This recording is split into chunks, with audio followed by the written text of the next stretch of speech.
Under Secretary General for Humanitarian Affairs and the Emergency Relief Coordinator to participate in this meeting. It is so decided.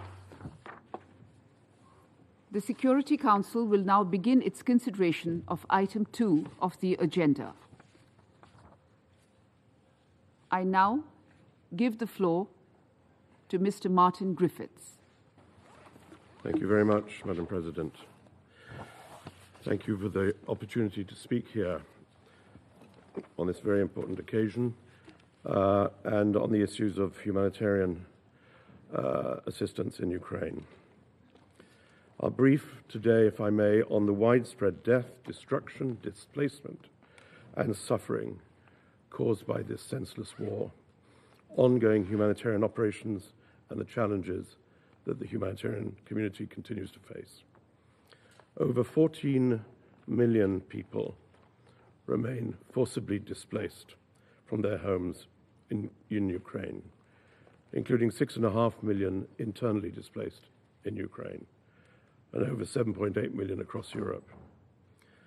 According to the Office of the UN High Commissioner for Human Rights, as of the 1st of December, 17,023 civilians have been killed since 24th of February 2022, including 419 children. However, I think we all know that the real toll is far greater. WHO reports at least 715 attacks on healthcare in the country, including 630 that impacted health facilities and 61 that affected personnel. These attacks in Ukraine represent more than 70% of all attacks on health infrastructure in the world. Since February, 1,148 children have been killed or injured, while millions have fled, uprooted from their homes, separated from their families, or put at risk of violence. And Madam President, of course, winter has now arrived in Ukraine. Temperatures are already below freezing and are expected to drop to below -20 degrees Celsius. The attacks on Ukraine's energy infrastructure, including power stations and heating plants, have left millions of people without access to heat, electricity, and water, adding another dangerous dimension to the humanitarian crisis caused by the war. As a result of the attacks on civilian infrastructure, people are being deprived of healthcare and children deprived of education. In Ukraine today, the ability of civilians to survive is under attack.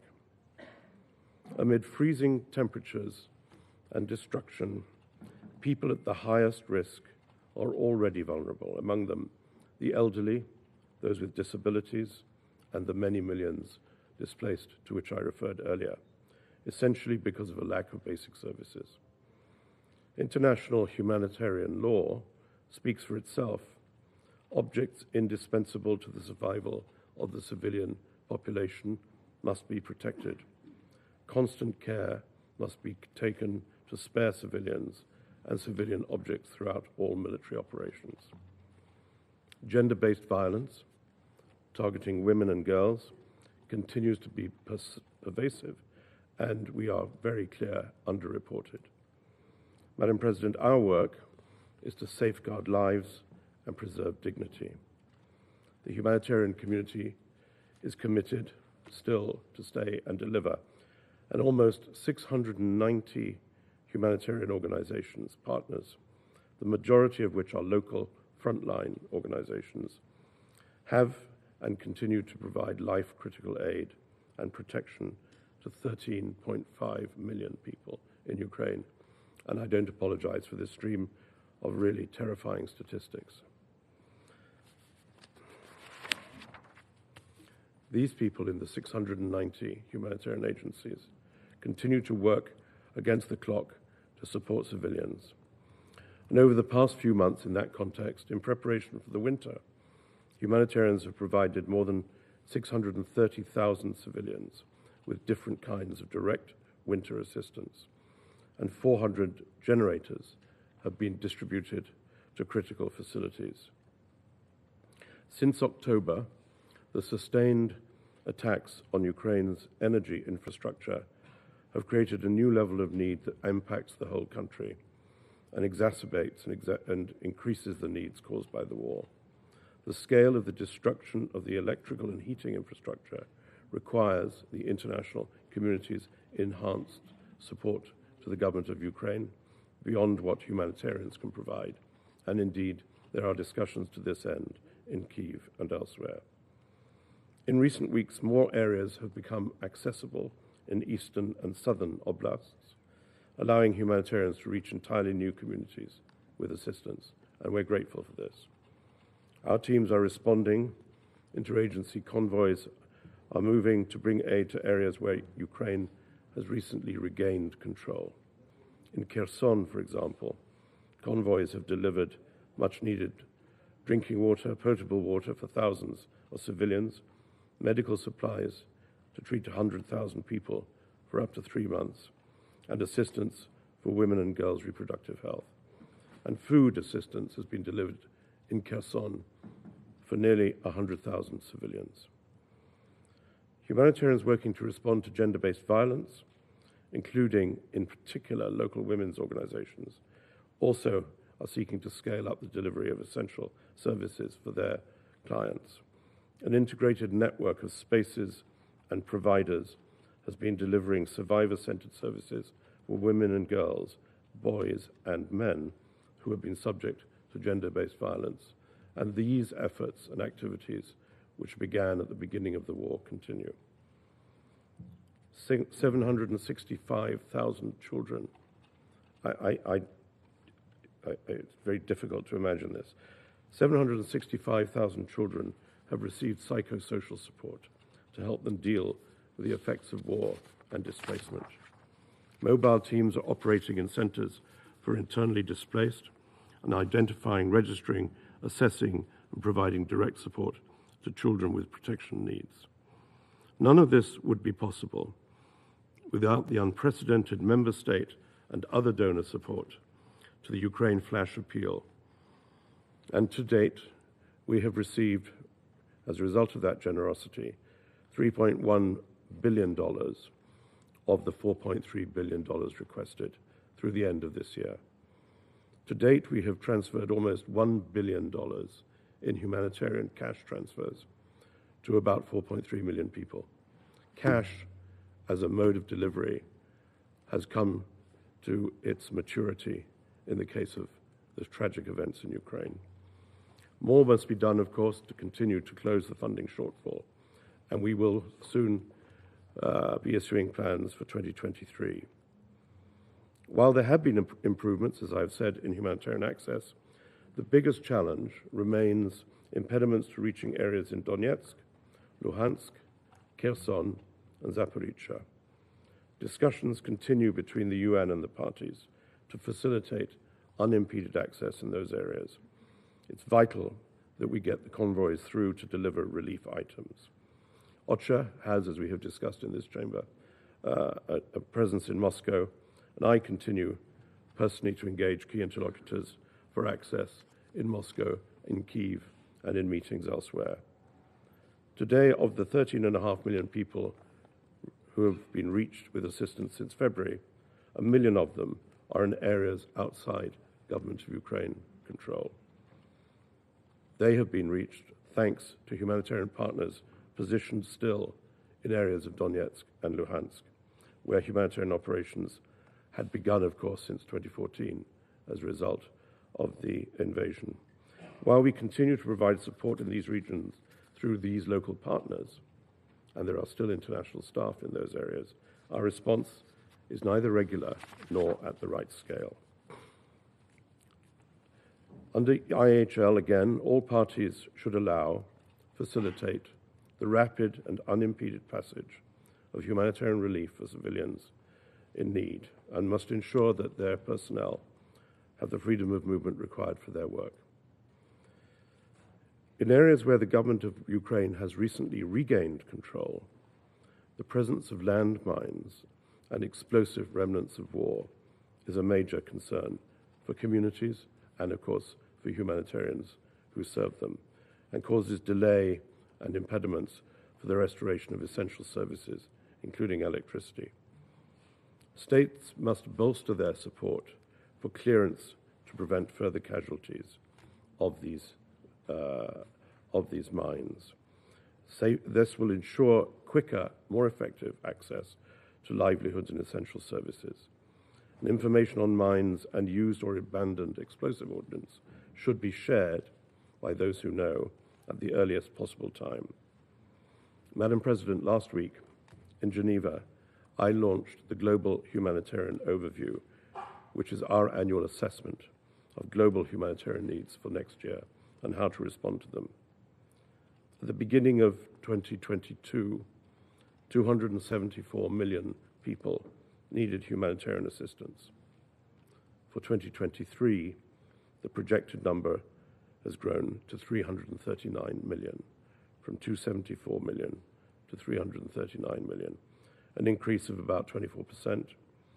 65 million people have arrived at our doorstep, 1 in 23 people on this planet. And as we have said publicly,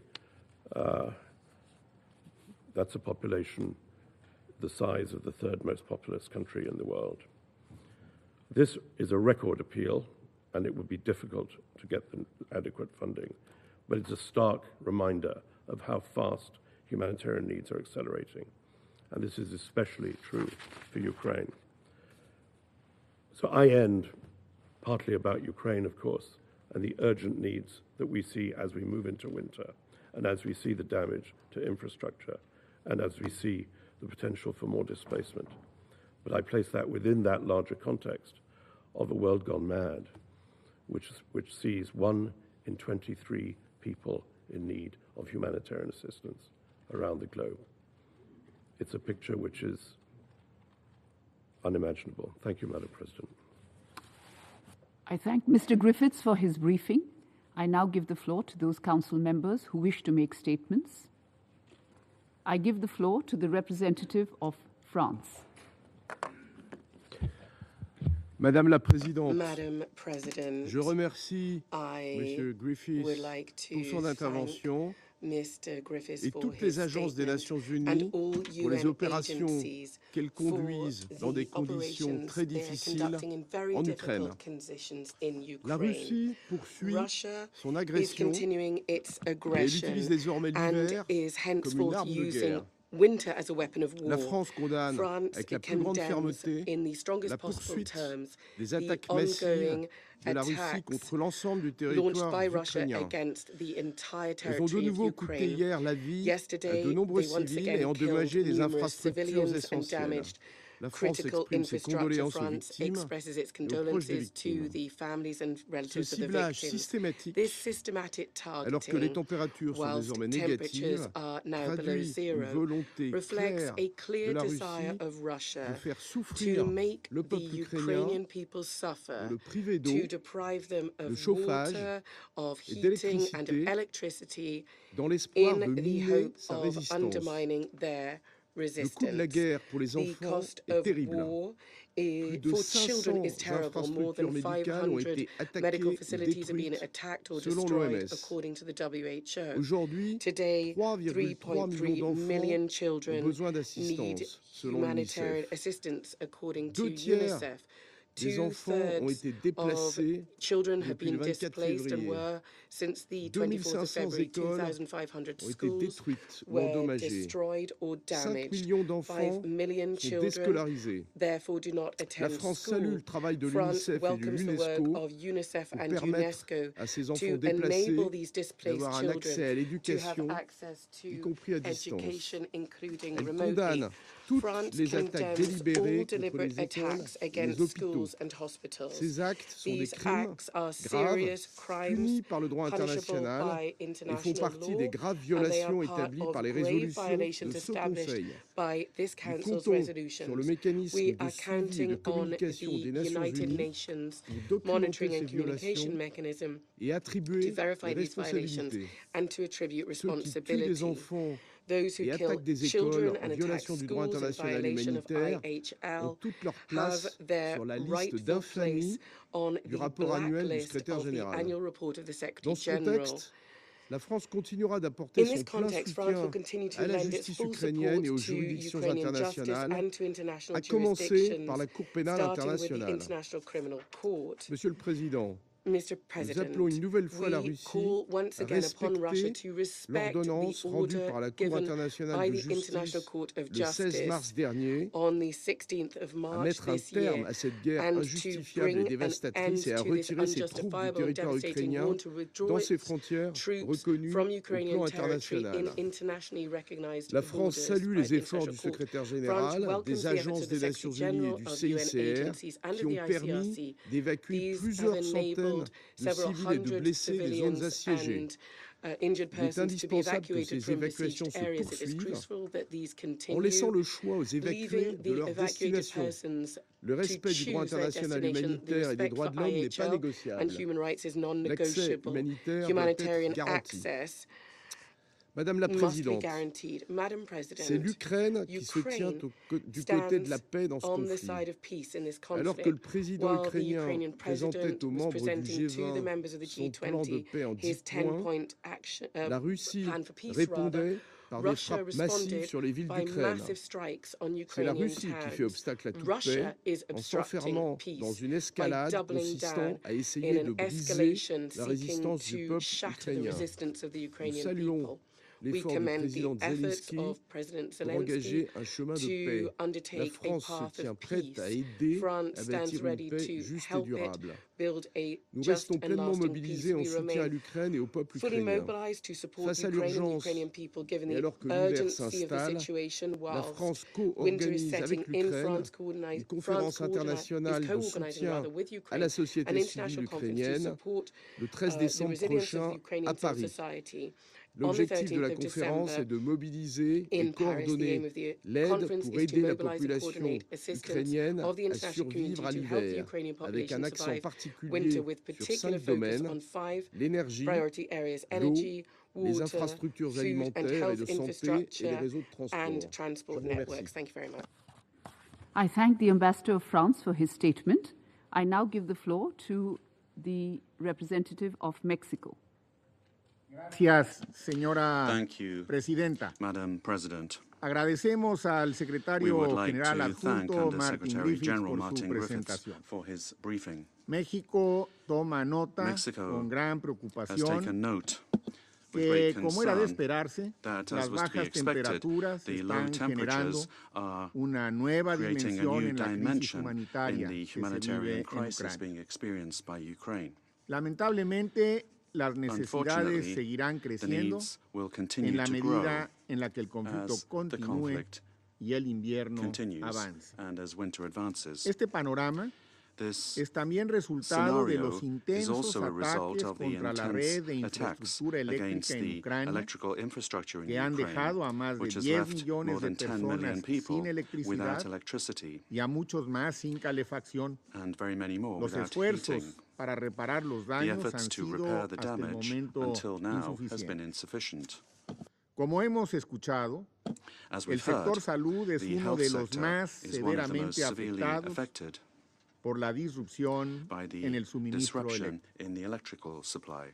El 70% de 70% todos los of the ataques contra attacks la against infraestructura the infrastructure, de salud the health alrededor infrastructure del around mundo the world en los últimos meses han in ocurrido recent en months Ucrania. has occurred in Ukraine. Se reporta que It is hospitales reported y that centros médicos hospitals and medical llevan a centers cabo operaciones ahora are bajo carrying out estándares de higiene operations muy limitados por la under falta very de agua limited health y standards las due to a lack of interrupciones water de and because of the energía. interruption in the electrical Es supply. difícil que operen estas It's difficult instalaciones for sin these esos suministros básicos. establishments to function Además, properly without these basic supplies. La destrucción a gran escala Also, de la the large-scale infraestructura destruction básica of basic genera infrastructure cadenas de is creating a whole obstáculos para la host of producción obstacles y la for the adquisición production of de and material acquisition médico of y de medical medicamentos. equipment and A lo anterior medicines. habría que agregar To this, we have to que add también el personal de salud the se ha health visto personnel obligado has also been a abandonar sus puestos de forced to trabajo abandon e their work incluso sus posts, domicilios including their como homes, parte del grave as problema de part of the serious desplazamientos problem internos of internal agudizado por displacement la crisis made worse by the energética. energy crisis. Todo ello se traduce All of en que this la means población that the civil, civilian population, principal víctima main del conflicto, victim of tiene the cada vez conflict, más problemas has para acceder a los increasing servicios de problems salud, in accessing y esto ocurre health justo services, and this cuando se is hacen más happening just at the necesarios. time when those services are more necessary. Reiteramos nuestro llamado We reiterate urgente a our poner fin urgent a estos call ataques for putting an end y to a these attacks intensificar and to esfuerzos en step la up reconstrucción efforts de la red to eléctrica rebuild the para power grid asegurar el in order abastecimiento to de los ensure the servicios supply prioritarios. of priority services. Es particularmente importante It is particularly garantizar important to asimismo el suministro guarantee eléctrico the en las electrical centrales supply for nucleares the nuclear en power Zaporizhia stations of Zaporizhia y en el sur and de in the south Ucrania of Ukraine para evitar in order un to accidente nuclear. avoid a nuclear Tal disaster. y como lo hemos subrayado, el derecho As internacional we have humanitario es underscored on other inequívoco en occasions, sus international provisiones. humanitarian law is Estas unequivocal exigen la in its protección de provisions. civiles They y require de the bienes protection de of carácter civilians civil. and goods that are Es of a civilian necesario, pues, nature. poner fin a estos We need to ataques put an end to y these limitar al attacks máximo los and efectos de limit las as far hostilidades as possible sobre the la effects of the población civil. hostilities on the Señora civilian population. Presidenta, Madam President, el conflicto ha cambiado the drásticamente la conflict has realidad de drastically millones de changed the niñas y reality for niños millions ucranianos. of Ukrainian girls and boys. Además de los problemas In de addition acceso to the a problems in servicios de salud accessing antes health señalados, services that I indicated hay más de previously, there 3.6 are more millones than de menores 3.6 afectados million por la minors disrupción de being servicios affected by the escolares. disruption in school services. Asimismo, las niñas y niños representan casi el Likewise, girls and 20% boys de la represent población desplazada, Almost lo 20% cual of the eleva el displaced riesgo de population, contraer which increases enfermedades the risk of o de ser víctimas de contracting diseases violencia y or being objetos victims de of violence tráfico or being al subject ser to trafficking separados since de they are sus familias. separated from their families. Estos serán además las niñas y los niños quienes These pagarán will el also precio be the girls and más boys, alto, the children that will pay quienes the están highest pagando el price, precio más those alto en that términos are paying the de su highest salud mental.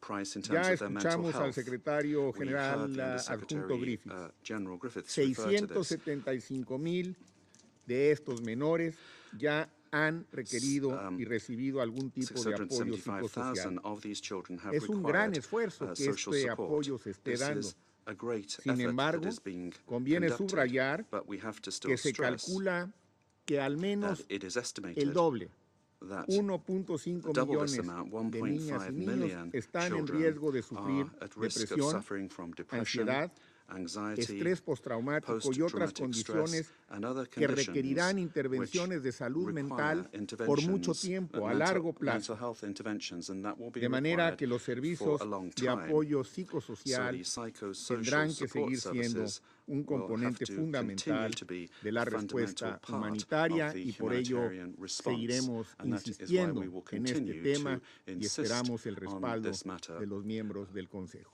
And we request También support resulta from the members of the fundamental que Council. avancen las It's also investigaciones fundamental to correspondientes make para progress in asegurar corresponding la investigations to rendición de ensure cuentas. accountability. En tal sentido, In this seguiremos con regard, we will atención los continue to trabajos que closely realiza follow the la work Corte of the Penal International Internacional, Criminal Court, entidad a la que competen dichas tareas. an entity that Aunado a is los esfuerzos competent y a la to solidaridad conduct de la these comunidad tasks. internacional por asistir a la Together with the población efforts civil, and the debemos solidarity of the international explorar community to nuevas assist the opciones de civilian population, mediación we need to para explore que new el options for diálogo y la mediation so diplomacia that dialogue encuentren and diplomacy mayores can play espacios de acción. a greater part. Tal ha sido el caso de la That was the iniciativa de case granos of del the Mar Black Negro, Sea que Grain ha sido Initiative, tan which has importante been con so fines humanitarios, important for pero humanitarian que al mismo purposes, tiempo muestra but at the same que time, se pueden it construir shows that there espacios are ways para to lograr acuerdos en la mesa de conclude negociación. agreements at the Reiteramos, negotiating table. Presidenta, nuestro We compromiso reiterate, Madam President, para trabajar por la preparedness paz y la to work estabilidad de for Ucrania the en peace pleno and apego a stability su in soberanía, Ukraine, su integridad fully supporting territorial its sovereignty, y su territorial independencia integrity, and its política. political Muchas gracias. independence. Thank you very much. I thank Mexico for their statement, and I now give the floor to the representative of Gabon. Merci, Madame la Présidente. Thank you, Madam Je President. remercie le secrétaire I would général like adjoint to Martin thank Griffiths Undersecretary General pour Martin son Griffiths exposé for his briefing, et je salue la and I welcome the participation de participation l'Ukraine, of de la Lettonie, Ukraine, de la Latvia, Pologne,